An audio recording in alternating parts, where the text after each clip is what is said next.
would like to discuss performance of contract. A concept called as performance of contract.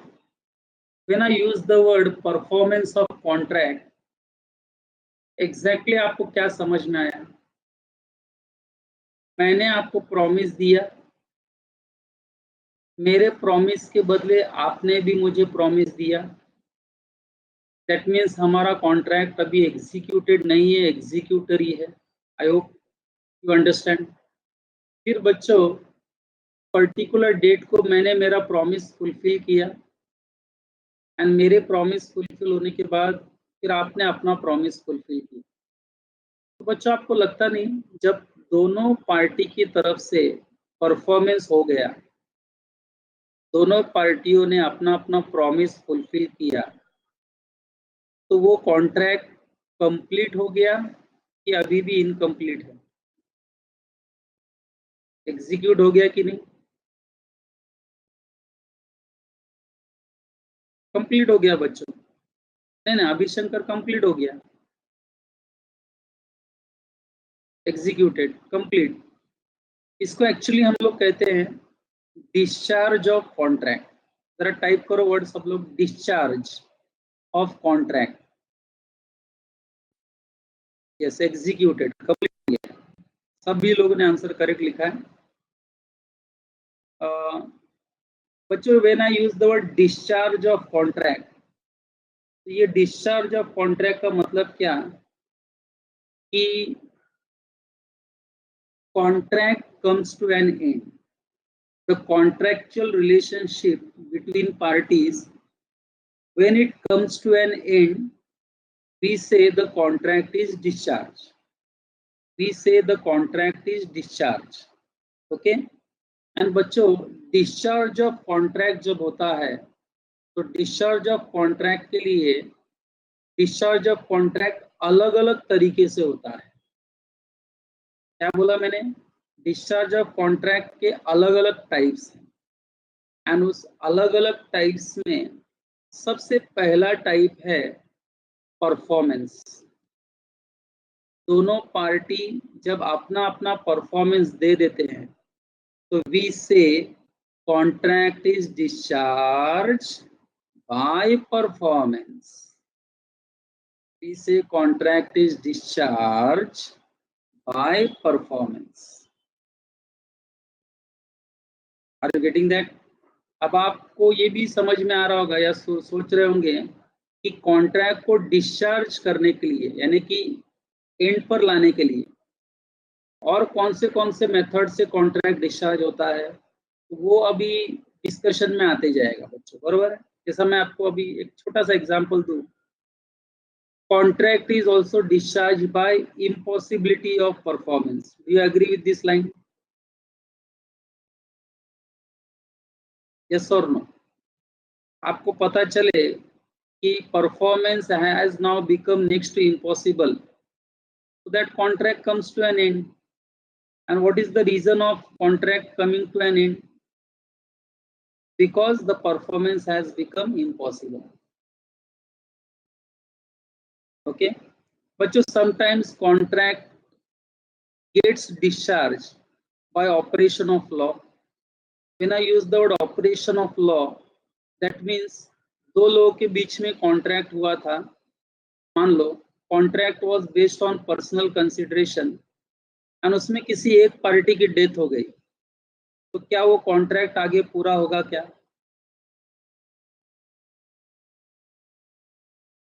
क्या वो contract आगे पूरा होगा? क्या नहीं. तो बच्चों, आप देख रहे हो मैं अलग अलग तरीके से आपको एग्जांपल दे रहा हूँ.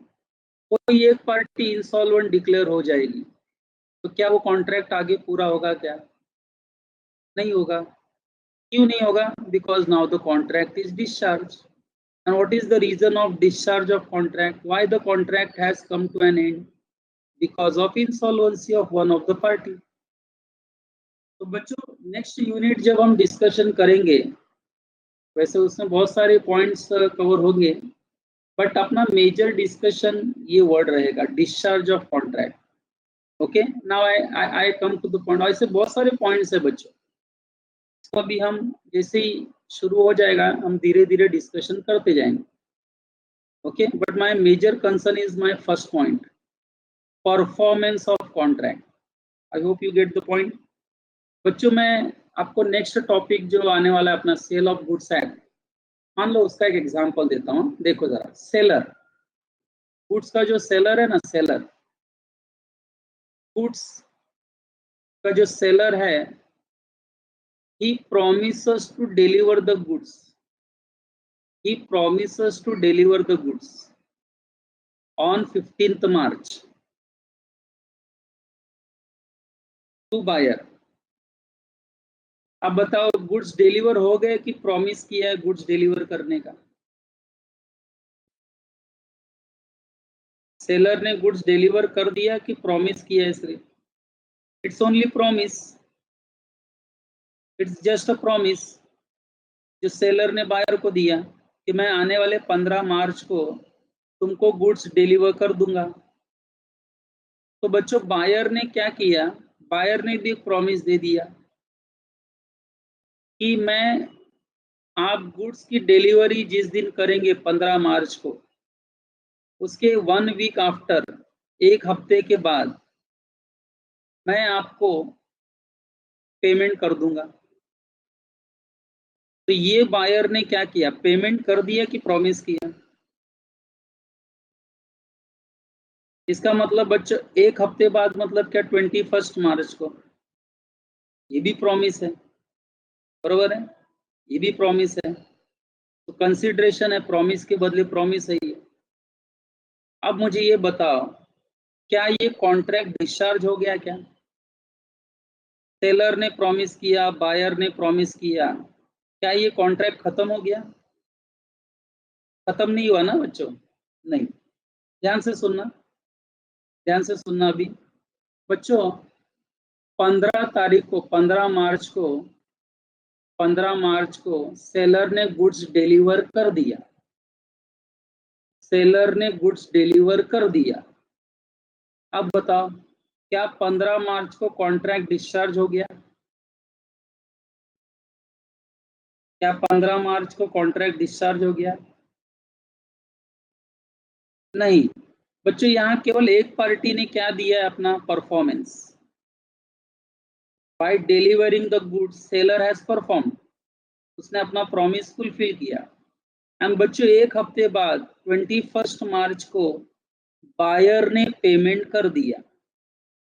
अब जैसे ही बायर ने पेमेंट कर दिया, बच्चों इस कॉन्ट्रैक्ट को लेकर कोई ऑब्लिगेशन बाकी है क्या? अभी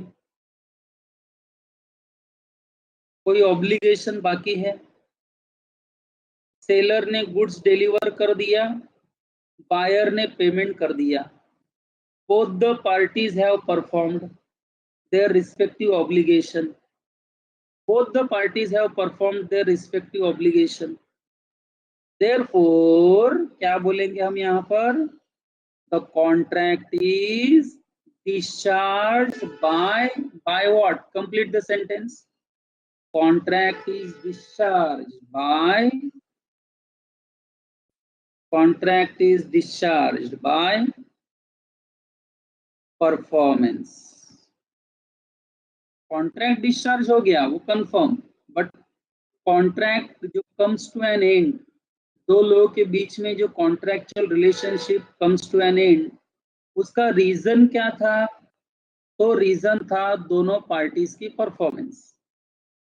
दोनों पार्टियों ने अपना अपना परफॉर्मेंस पूरा किया एंड कॉन्ट्रैक्ट, उनका वो जो कॉन्ट्रैक्ट था वो खत्म हो गया.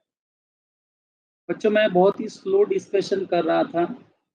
यूनिट नंबर 4 का नोट्स अभी मैंने सामने नहीं रखा है आपके, बट मैं आई होप कि मैं मेरे शब्दों में जो एक्सप्लेन कर रहा हूँ सबको समझ में आ रहा है. फिलहाल बाद भी हम रीड करके समझ लेंगे अच्छे से उसको वापस. चाहिए तो पहले आप कॉन्सेप्ट क्लियर करने की कोशिश करो बच्चों, ठीक है बच्चों? फिर बच्चों जब परफॉर्मेंस की बात आ ही गई है, तो परफॉर्मेंस के लिए हम आगे ऐसा भी कहेंगे कि बच्चों परफॉर्मेंस दो प्रकार के होंगे. Do you know what is that two performance, two types of performance? Wrong answer भी चलेगा. दो प्रकार के परफॉर्मेंस होते हैं. क्या? ऐसे ही पूछ रहा हूँ, अगर किसी ने पहले भी पढ़ा हो तो एग्जीक्यूटेड एंड एग्जीक्यूटरी। अच्छा, आप टाइप्स ऑफ कॉन्ट्रैक्ट याद करके बता रहे हो। Okay, based on performance types of contract बहुत लोग बता रहे हैं। नहीं, मैं एक्चुअली वैसा नहीं बताना चाहता था। मैं परफॉर्मेंस के टाइप्स पूछ रहा हूँ। What are the contracts based on performance नहीं पूछ रहा हूँ। चलो जाने दो। अभी लांस ने लिखा है, थोड़ा फिलोसॉफिकल आंसर है, optimistic and pessimistic. Philosophical answer, not exactly. Act and abstinence, Kusum ने लिखा है act and abstinence, act and negative act. No, again not correct answer, means not up to the mark. All have tried their level best, but it's not up to the mark. Okay, student, doesn't matter, no problem. बच्चों, when we say performance, performance से contract discharge होता है, comes to an end, obligation comes to an end. तो बच्चों, performance दो प्रकार के होते हैं, ठीक से सुनना भी। एक होता है एक्चुअल परफॉर्मेंस। क्या बोला मैंने? Actual performance. एंड एक होता है अटेम्प्टेड परफॉर्मेंस। बच्चों, दोनों टाइप करो, क्या सुना आपने? What are the two types of performance?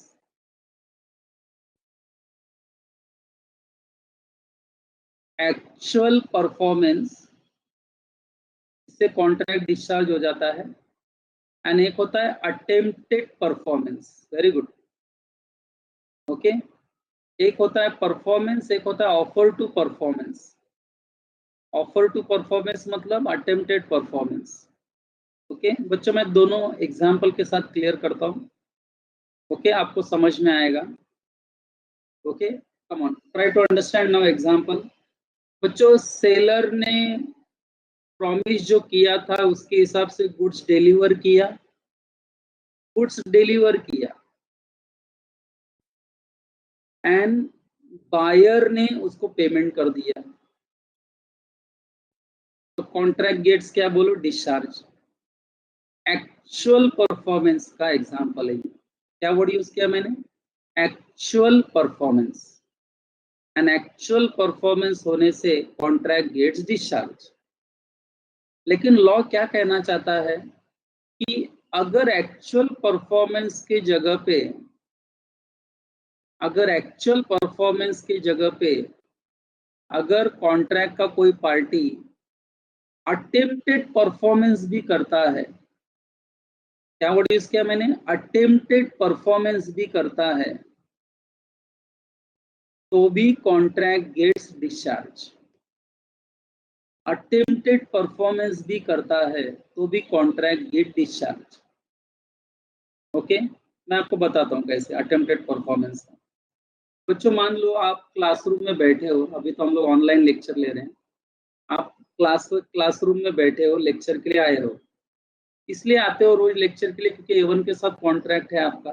आपने फी पे किया है, उसके बदले आपको कोर्स का जो भी है पढ़ाया जाएगा, एग्जाम के लिए प्रिपेयर कराया जाएगा।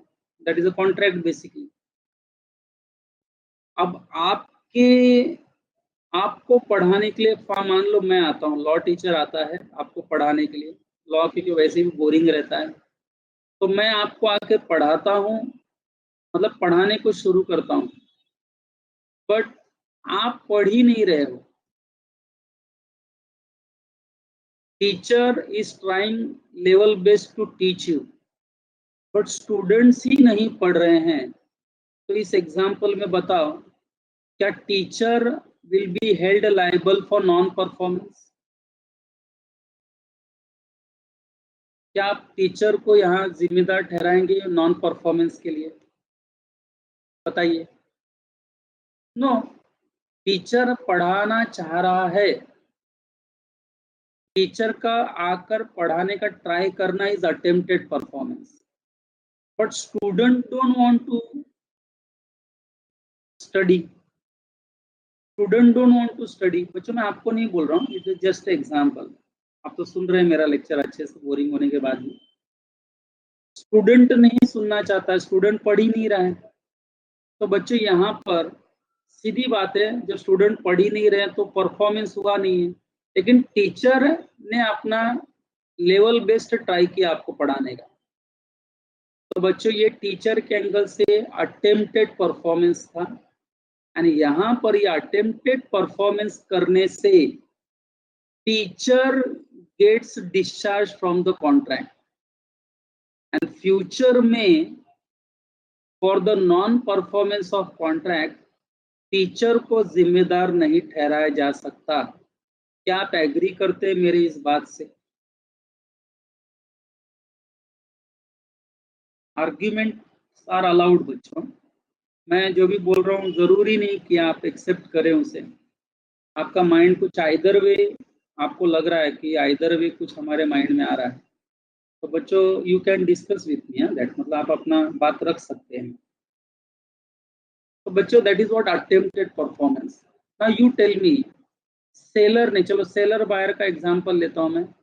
सेलर ने कहा कि मैं 15 मार्च को बायर तुम्हारे ऑर्डर दिए हुए गुड्स तुमको शाम को 4 बजे लाके देता हूं। अब बच्चों शाम को 4 बजे 15 मार्च को जो बायर ने गुड्स ऑर्डर किया था वही गुड्स लाकर सेलर बायर को डिलीवरी देने के लिए गुड्स पहुंचा। लेकिन बायर कुछ कारणों की वजह से गुड्स की डिलीवरी एक्सेप्ट नहीं कर रहा है।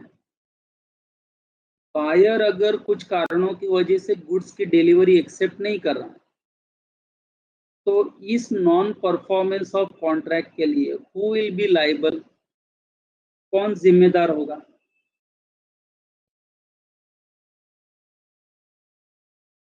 Of course buyer, because without valid reason he is refusing to take the delivery of the goods.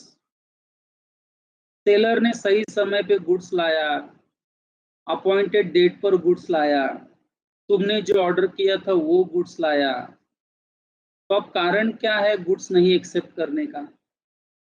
तो कल को कोर्ट मैटर होगा तो जाहिर बात है सेलर क्या बोलेगा कि मैं एटलीस्ट ट्रक लेके गुड्स लेके तो आया था तुम्हारे पास, परफॉर्मेंस नहीं हुआ तो क्या हुआ, बट मैंने अटेम्प्ट तो किया गुड्स देने का तुमको, तुमने एक्सेप्ट नहीं किया।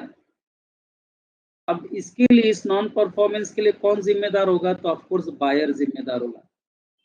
तो बच्चों यहाँ पर again contract get discharge, okay, यहाँ पे contract gets discharge by performance और बाय अटेम्प्टेड परफॉर्मेंस।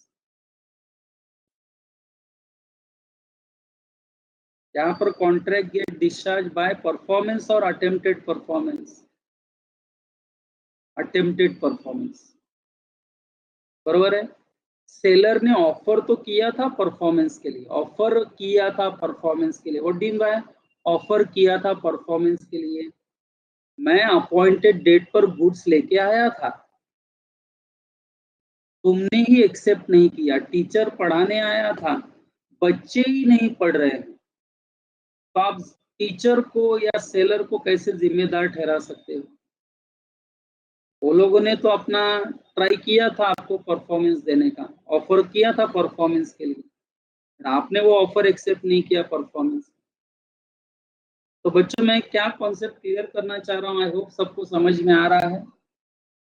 इसमें होता क्या है बच्चों, एक्चुअल परफॉर्मेंस सभी को समझ में आ जाता है अच्छे से, बट अटेम्प्टेड परफॉर्मेंस जब मैं पढ़ाता हूँ तो बहुत बच्चों को थोड़ा कंफ्यूजन होता है। ओके, तो what should I assume, at least those who are always answering, what should I assume? Have you got the point? Discharge of contract by performance, performance दो प्रकार के होते हैं, actual performance and attempted performance. किसी को doubt पूछना है? प्रिया, कुछ डाउट है? ओम, प्रियन, युक्ति, कुसुम, दिशा, धवल, देवांशु, सबको क्लियर है? Very good.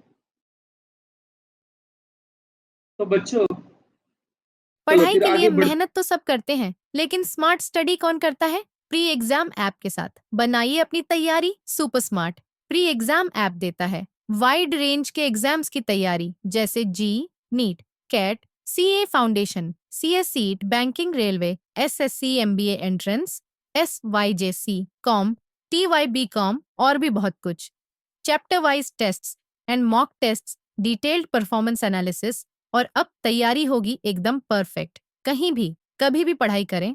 और एक विशाल क्वेश्चन बैंक आपकी तैयारी को बनाए आसान। इंस्टेंट इवैल्यूएशन से तुरंत जानिए अपनी परफॉर्मेंस और पाएं पर्सनलाइज्ड फीडबैक। तो अब देरी किस बात की? प्री एग्जाम ऐप डाउनलोड करें और अपने नाम से रजिस्टर्ड करें और एक विशाल क्वेश्चन बैंक बिल्कुल फ्री, और अपनी सफलता की कहानी लिखें। लिंक डिस्क्रिप्शन में है। प्री एग्जाम ऐप स्मार्ट तैयारी का साथी। चलो फिर आगे बढ़ते हैं।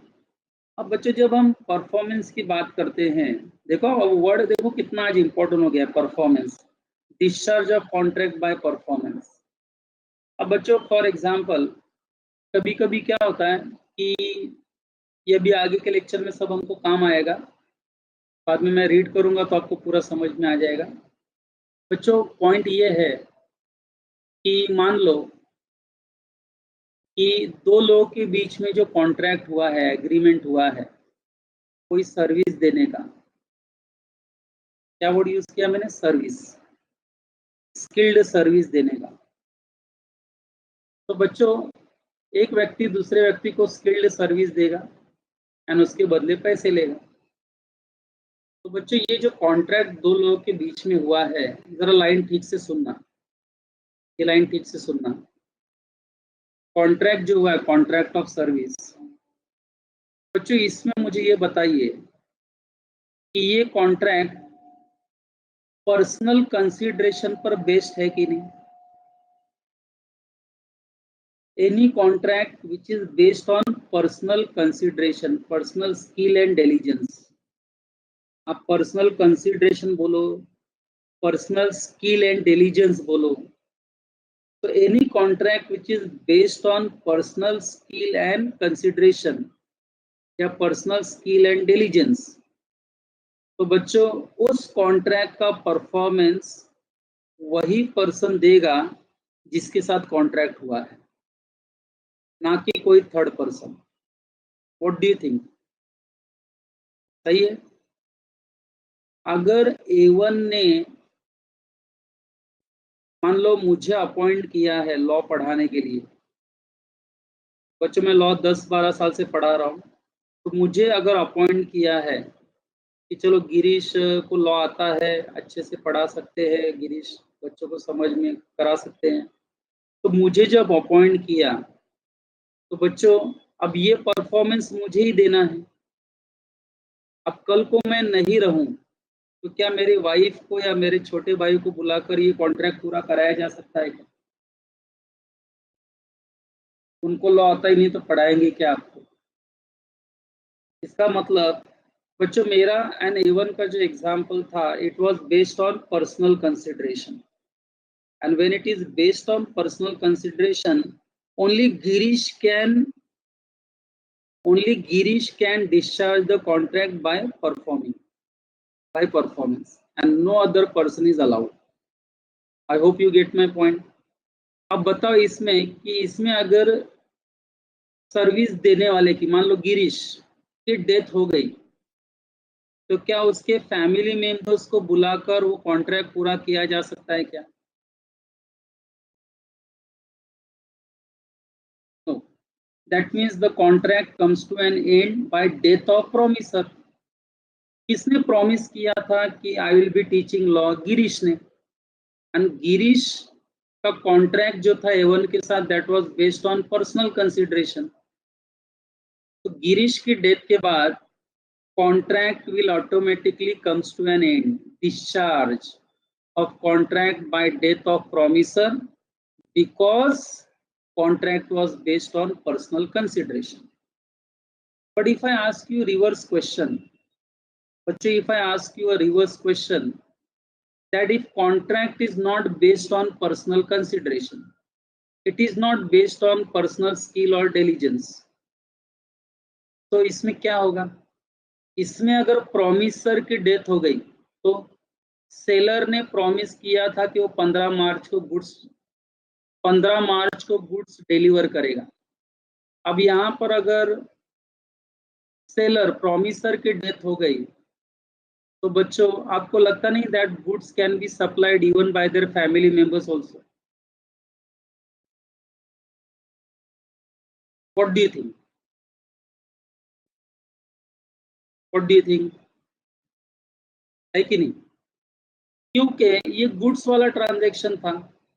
यहाँ प्रॉमिसर सेलर ने भले प्रॉमिस किया था कि मैं 15 मार्च को गुड्स सप्लाई करूंगा, but this is not based on personal consideration. This agreement was not based on personal consideration. इसका मतलब the agreements which are not based on personal consideration, बच्चों वो एग्रीमेंट को कौन पूरा कर सकता है? प्रॉमिसर, जिसने प्रॉमिस किया। एंड अगर उसकी डेथ हो जाए तो प्रॉमिसर का कोई एजेंट या प्रॉमिसर के लीगल हेयर्स, प्रॉमिसर के घर वाले उस प्रॉमिस को पूरा कर सकते हैं। ओके, ये भी एक और स्पेशल पॉइंट है यूनिट नंबर 4 का, जो पहले मैं मेरे लैंग्वेज में एक्सप्लेन करने की कोशिश कर रहा हूँ। बाद में बच्चों रीडिंग करके उसको अच्छे से समझने की कोशिश करेंगे हम लोग। That's entirely different matter. Okay, तो बच्चों तो ये 2 लाइन आपको जरा याद रखना है। When contract is based on personal skill or diligence, then the performance of contract is possible only by promisor. And अगर promisor की death हो गई तो contract comes to an end. Contract is discharged. But this is not in the case where the contracts are not based on personal consideration. It is not based on personal skill or diligence. यहाँ पर even if promiser की death हो गई, जिसने promise किया था, तो उसके बाद उसके लीगल हेयर्स, उसके घर वाले, उसके एजेंट्स या उसके बिहाफ पर कोई थर्ड पार्टी बच्चों उस प्रॉमिस को पूरा कर सकते हैं। Are you getting my point? उस प्रॉमिस को पूरा कर सकते हैं। तो बच्चों परफॉर्मेंस वर्ड से हमने स्टार्ट किया था, बाद में परफॉर्मेंस को थोड़ा और आगे मैं लेके गया कि how the contract is based on personal consideration, what will be the angle, law का एंगल उसमें क्या होगा, and if it is not based on personal consideration law का एंगल क्या होगा। That clear with everyone? कुछ यहाँ तक जरा रिस्पॉन्स दो। Have you understood my lecture? Notes नहीं है आपके सामने, नोट्स बिल्कुल नहीं है, मैं बिना नोट्स के पढ़ा रहा हूँ, देखो आपको मेरी लैंग्वेज में। ओके, अब बच्चों मैं कुछ एक एग्जांपल देता हूँ, मुझे जरा आंसर देना आप लोग। मैं क्वेश्चन पूछता हूँ, आप आंसर देना।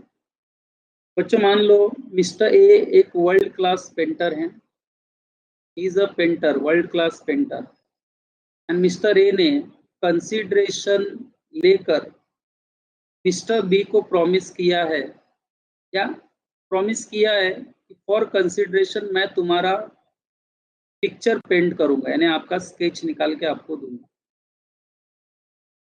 तो बच्चों ये ए एंड बी के बीच में एग्रीमेंट है कि नहीं? जहां पर A is a painter, well known painter, and he promises to paint picture for B for consideration. Now you tell me, इसमें प्रॉमिसर कौन है? किसने प्रॉमिस किया है, ए या बी ने? आपने अगर एग्जाम्पल ठीक से सुना है बच्चों तो आप आंसर कर सकते हैं। पेंटर ने, ए ने, उसने प्रॉमिस किया है ना कि I will paint picture for B for a consideration, बरोबर है? बच्चों ये कॉन्ट्रैक्ट में कुछ गलत लगा क्या आपको? वैलिड है कि नहीं? बच्चों वैलिड है। अब बताओ इसमें जो पेंटिंग करना है, पेंट करना है पिक्चर, ये परफॉर्मेंस है।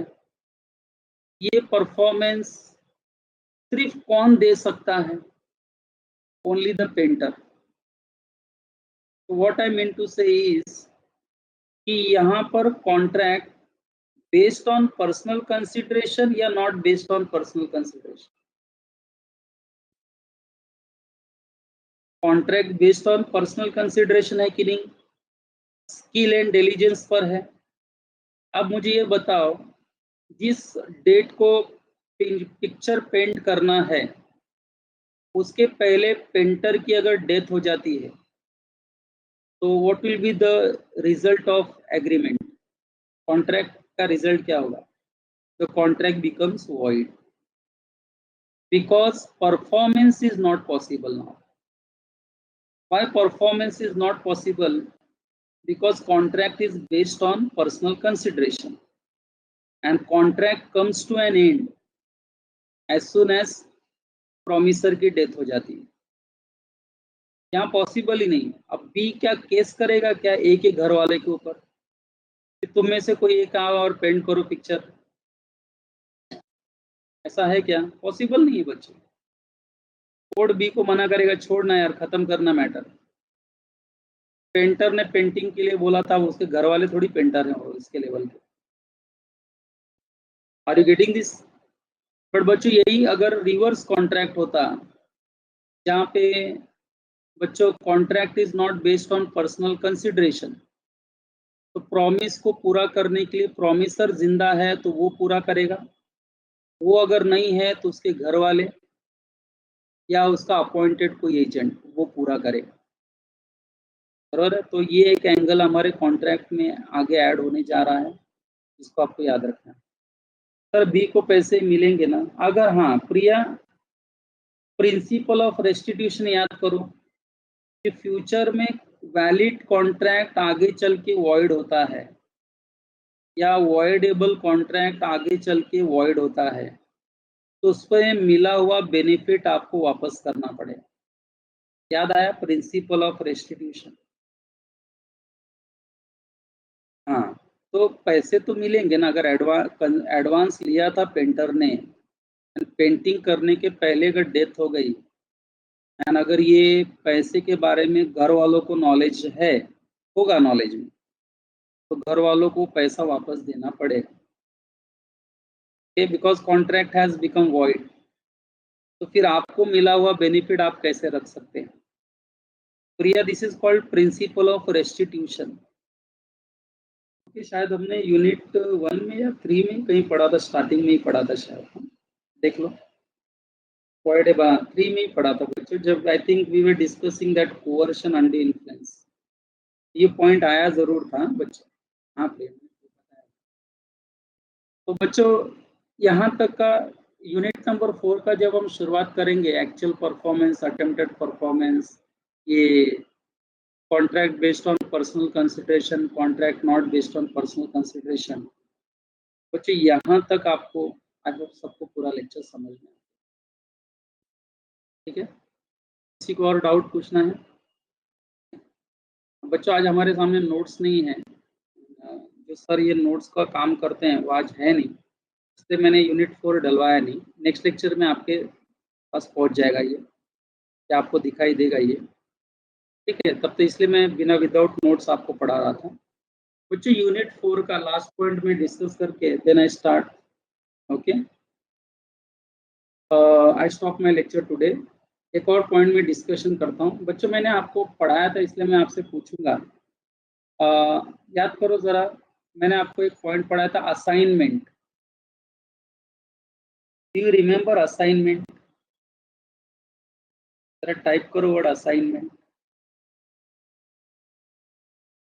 असाइनर, असाइनी, याद करो कहाँ पढ़ाया था मैंने, किसी को रिकॉल होता है? In case of an assignment, assignee can enforce the contract even though he is not party to a contract. याद आया? Sued by third party. Third party can sue even though the third party is not party to a contract. याद आया बच्चों? उससे मैंने assignment word पढ़ाया था। नियति ने इमीडिएटली एक एग्जाम्पल दिया, बैंक वाला एग्जाम्पल। वेरी गुड, वो बैंक वाला मैंने एग्जाम्पल लिया था बच्चों। वेरी गुड, नियति को याद है वो। मतलब इंश्योरेंस पॉलिसी मैंने बैंक में जाके गिरवी रख दिया against loan. Actually contract of insurance मेरे एंड इंश्योरेंस कंपनी के बीच में है कि नहीं बच्चों? लेकिन क्योंकि मैंने मेरा इंश्योरेंस पॉलिसी ले जाके बैंक में गिरवी रखकर लोन ले लिया, तो अब उस इंश्योरेंस पॉलिसी पर हक किसका हो जाएगा? पहला हक किसका हो जाएगा क्लेम पर?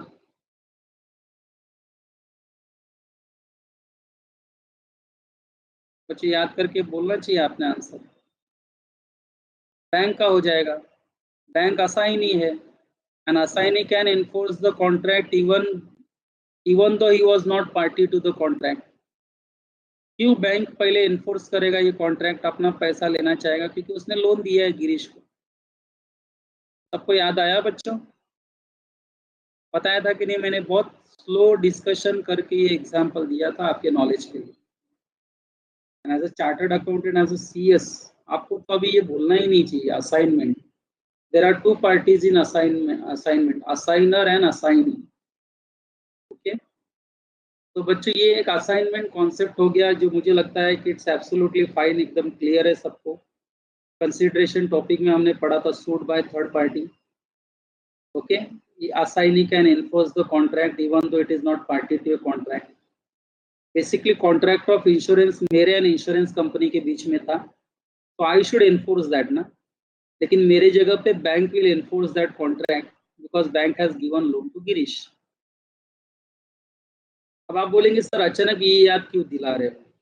तो यूनिट नंबर 4 में there is a very important question. You have to distinguish between assignment and succession.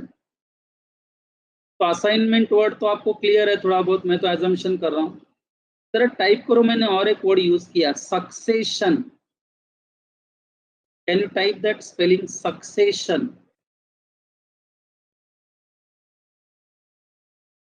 Succession, very good. Disha ने तो टाइप किया ना, सब ने almost. Very good, spelling correct है बच्चों। मैं स्पेलिंग देखना चाहता था, succession. And if I am not wrong बच्चों, वो तो टाइप कर रहे हैं, सभी लोग ने सही टाइप लिखा है। अनिकेत का भी सही है, लास्ट में अनिकेत का ही आंसर है। बच्चों मुझे ये बताओ, सक्सेशन वर्ड आइडिया है आपको? मैं 2 मिनट ले रहा हूँ आपका, जरा यहाँ पर जस्ट एक समझ लो। आप हमने आमने सामने बैठे, मैं आपसे ऐसे डाउट पूछ रहा हूँ। Do you know what is succession? सुना तो होगा आपने। चलो मैं आपको कुछ याद दिलाता हूँ, हिंट। ओसीएम में पढ़ा होगा आपने, हिंदू सक्सेशन एक्ट, ऐसा कुछ पढ़ा होगा, देखो।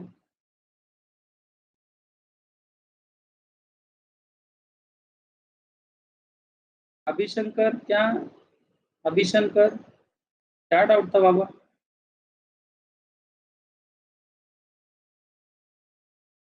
What did you missed?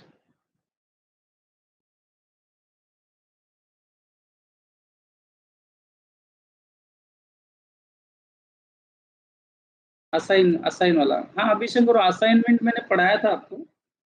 Assignment पढ़ाया था, असाइनी। हाँ, sued by third party consideration topic में। Assignee is not party to a contract but still he can file a suit. Bank का एग्जांपल दिया था मैंने। ओके, बस वही डिस्कस कर रहा था मैं। एंड अभी मैंने लेटेस्ट क्वेश्चन पूछा है सक्सेशन। तो बच्चों I want answer from you, what do you mean by succession? What you know about succession? Wrong answer चलेगा बच्चों, ट्राई करो। Succession, inheritance, very good Bhavika. Law of inheritance सुना ही होगा आपने, law of inheritance, Hindu succession act. Inheritance मतलब बच्चों, succession मतलब inheritance का मतलब क्या कि माँ बाप के डेथ के बाद उनकी जो भी प्रॉपर्टी होगी, जो भी प्रॉपर्टी होगी, वो प्रॉपर्टी उनके सभी बच्चों में इक्वली डिवाइड होगा। आई रिपीट, सभी बच्चों में, चाहे बॉय हो या गर्ल हो, चाहे मैरिड हो या अनमैरिड हो।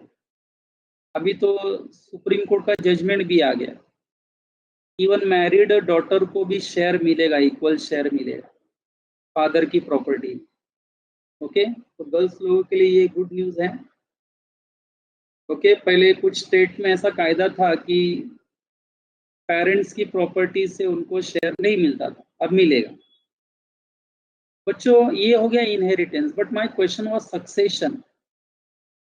When I use the word succession it means what, कि अगर माँ बाप का एसेट प्रॉपर्टी लेने के लिए बच्चे तैयार रहते हैं, दे दो करके, तो बच्चों उनकी लाइबिलिटीज भी पे ऑफ करने के लिए उनको तैयार रहना चाहिए।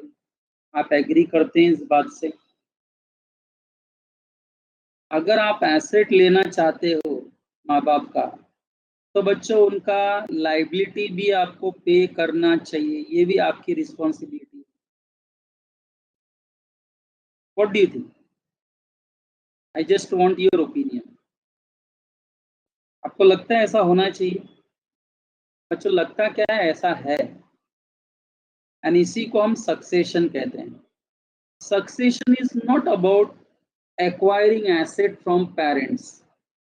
It's acquiring asset as well as you should be ready to pay even their liabilities. सिर्फ माँ बाप से एसेट चाहिए, लाइबिलिटी कौन भरेगा फिर? बराबर है। लेकिन बच्चे यहाँ पर एक पॉइंट और बताना चाहूंगा, ये अभी बहुत ध्यान से सुनना।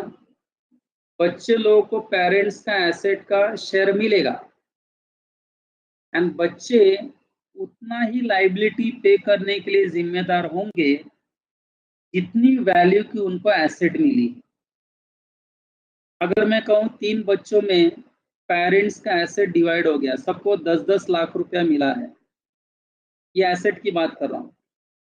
बताओ सभी बच्चों की लाइबिलिटी कितने तक पे करने की आएगी? तो जितना एसेट उन्होंने इनहेरिट किया है, कितना तक, कितने तक आएगी? जैसे मेरे एग्जांपल में मैंने अमाउंट लिखा था,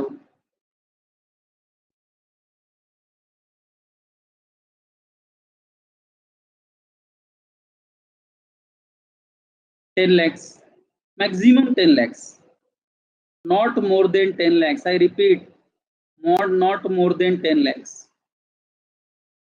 जितने वैल्यू की एसेट मिली है पेरेंट्स से, उतने ही वैल्यू तक लाइबिलिटी पे करने की इनकी जिम्मेदारी होगी, एक्स्ट्रा नहीं।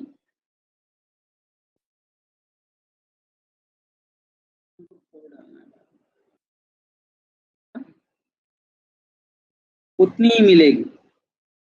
अगर आपको ये समझ में आ रहा है बच्चों कि जितना आप एसेट इनहेरिट करेंगे पेरेंट्स से, उतनी ही वैल्यू की लाइबिलिटीज पे करने की आपकी जिम्मेदारी है। अगर ये कॉन्सेप्ट आपको समझा तो बच्चों आपको सक्सेशन का मतलब समझ में आ गया। तो बच्चों succession is totally different from assignment. Assignment concept आप देखो ना, it was entirely different concept. Succession is entirely different concept. Okay, चलो बताओ, do you have, are you getting my the concept succession? आपने कैच किया सक्सेशन का मतलब?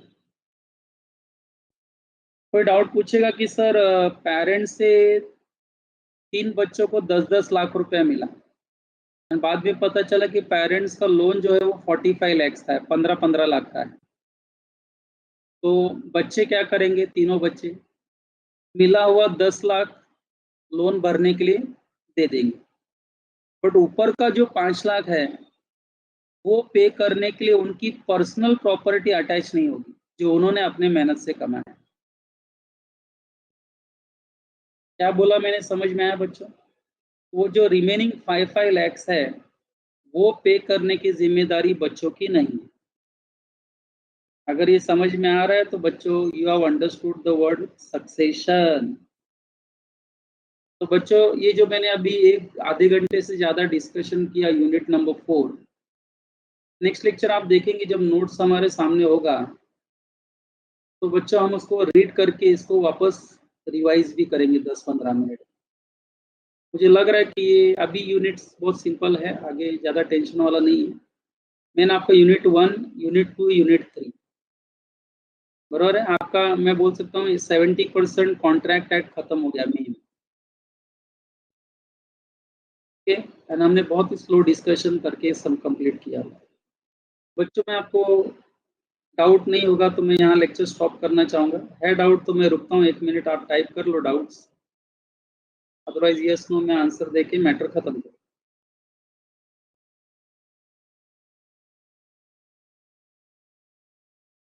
Clear है बच्चों सबको?